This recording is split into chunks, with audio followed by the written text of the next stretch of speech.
Hume Football League, and Phil Bouffler, who is the president, joins us. G'day, Phil. How you going? G'day, Wayne. Good morning to you and the listeners. Bit of a rainfall update. So another 7.5 mil yesterday. And sunny day today. So it's a wet track again. The Brook-on Creek is flowing again through Lockhart. It's turned into a permanent creek almost now, Wayne. So it's unbelievable. Oh, gee, Michael McCormack might be down there to get some land with all that water flow that you've got coming through. Tell you what, there's plenty happening in the water flow in the football side of it, because the Osborne farmers would be liking what they're seeing with the rainfall. They'll be liking what they're seeing when they beat Ranwell Walla, one of the old foes. 13-18-96 to 5-7-37 at Osborne. Yeah, another good win. Once again, the Cats just purr along. So, as we said, they haven't really been challenged most of the year. So, and if they are challenged, they find this other gear they've got. So, good win. Dak Galvin with 3 and Duncan McMaster and Matt Rava with a couple. If Ryan Collins doesn't kick him, somebody else does. And again, on their score sheet, it's interesting to see 10-plus players who kicked goals. Nathan Wardius 3 and Tom Plunkett played well for the Giants. Royce Hunter, a really good game from him, a new name into their better players there for Osborne, who just get better. Holbrook get better too, 23-18 to Lockhart, 1-1. Not a lot one probably can say about this, Phil. Not a lot to say about that, Wayne. I seen the paper Lockhart have announced their coach for next year, a very good coach coming across from Mangapla. So that's been a big boost for them. But they were just outclassed on the day. They certainly were. Andrew McKinlay booted 6 for the winners, and Matt Sharp was good. Angus Grigg, Tom O'Brien, also Ryan Shaw and Daniel Coates for Lockhart. They tried hard, and 1 goal to James McDermott, their only goal of the day. A bit of a celebration for him. Henty 8-8, Culcan 8-8. Remember last week when we discussed this, Phil, the two of us were trying to work through, and I got a feeling that I went for Henty and you went for Culcan, so we're both right. We're both right and we're both wrong, Wayne. That's a second draw for Culcan. It's unbelievable. So, it's hard to imagine having one in a year, let alone 2. So, that was the All In Sport broadcast game live, so that created a fair bit of interest. And that's, just in the dying seconds of the game. Could have been a Culcan win, but a handy win, sorry. But, just not quite there. Now, I did see the footage of that. It was very interesting, wasn't it? The siren sounding and the ball going over boundary line or near point line. It was very, very close. Shannon Turlick played great. I did see some of his marking was really good. 4 goals for his side, 3 to Luke Bockick and Joshua Klemke, Bo Connell, and also Heath Orland. Good for Henty and Bockick, Welch and Spendier tried hard for Culcan in a drawn match. This one was a closey. It was Brock Barham 9-10-64 finishing the Powers season 7-10-52 at Brocklesby. A tight-fought game. Tight game, close all day. Power played pretty well, but the Boo Saints were a little bit too strong on the day, so that was a good win and consolidates their position in the 6th. Yeah, the goal scoring was interesting. 3 to Ronald Bolton, and Doherty kicked 3 along with Corey Smith for the boys from the Power, and Nate Rhodes, Kyle Doherty and Russell Anderson played well for the Power, and Brock Barham had Matthew Paddle, Jeremy Luff and Harry Weaven getting into it on their side of the ledger. Gindera 4-14-38 went down to Howlong 6-8-44. It was in trying conditions at Gindera. I tell you what, I would have been into the pies, I think, there on a cold day.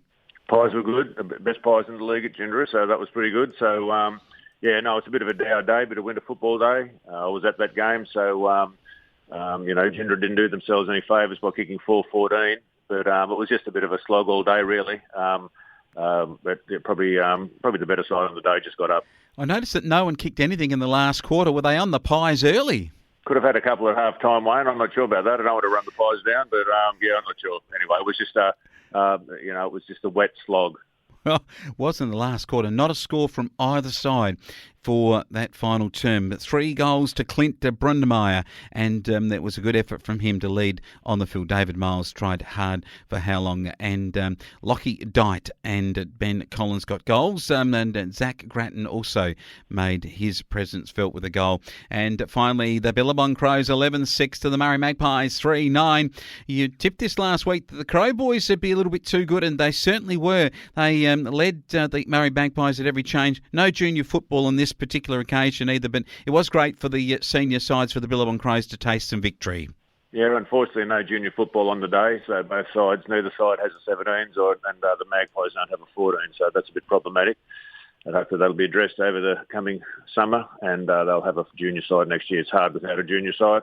Magpies, the Crows, I thought the Magpies would have had a chance here, but Crows were too good and kicked away at Oaklands, and it was a good win. It was. Tim Austin, great. Damien Cook, Dylan Flanagan, Logan Kerr, some of their stars, Michael Iridian, and also Nicholas Morris. Logan Martin tried hard for the Murray Magpies. This week's games, it's going to be round 17, the penultimate weekend, so there's 2 weekends to go. Brockburn play Osborne, the match of the round. Who can test the Osborne Tigers? Is it the side that's played off in a lot of grand finals in recent years against them at Brocklesby? They've had a bit of rivalry the last few years, these two sides, but I don't think it'll be that close this weekend. It's just a normal day in the Riverina, so I'm assuming it'll be rain at some stage. So it's just, I think this Osborne will be too strong. Murray Magpies get Lockhart, the bottom 2 sides, but the Lockhart boys might fancy themselves for the points here. Had a bit of a boost with the new coach naming, so maybe that might do them some good. Magpies will want to have a win and get their 3rd win up for the year. I think this is the broadcast game this week, so it might be a close game down at Urana Road. But I think the Murray Magpies have probably got the form on the board and will be a little bit too strong. Ramwabundry Waller take on Henty at Henty. What a game this will be. I just think Henty have got something to prove here after last week's draw, but the Giants should respond and win away. Well, hopefully the Giants really need to win this game, so it's not a matter of, they have to win probably. So I just think that they'll get up and going. The young Wardies boy up forward's a very good player. Conditions mightn't suit, but I think he'll kick a few goals. Turley from Henty will kick a few, so it'll be a bit of a shootout, but I think the Giants might get up. CDHBU and Gindera, danger game for Gindera at Corrine. I just wonder if the cue's gone in the rack, I suppose there's a question, but at home the power could test Gindera. Could do this. This will be closer than people think. Gindera obviously had a close, narrow loss last week. CDHBU lost by a couple of goals, so 2 losers, someone's going to win. Just at home, maybe the power might get up. All right. The Vintage Tractor Fair, she's going to be back in October, and they'll drive under that big vintage tractor on the pole at Urana Recreation Reserve opposite the skiing lake. I'll tell you what, this will be a big win for Holbrook. I think it might. The tractor might be the highlight of the day for the visit for the home side. They're good side, Holbrook, and they're coming good at the right side of the year. They're moving into finals, got a bit of form going, like a good horse, and I think they'll be too strong. Be good round, be a good game, though. Hopefully I'll get down to that game.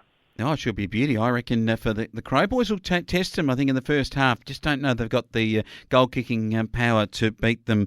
It is Culcan and How Long at Culcan. How Long should bounce back. They'll probably enjoy the better drainage at Culcan from last week's Slogfest.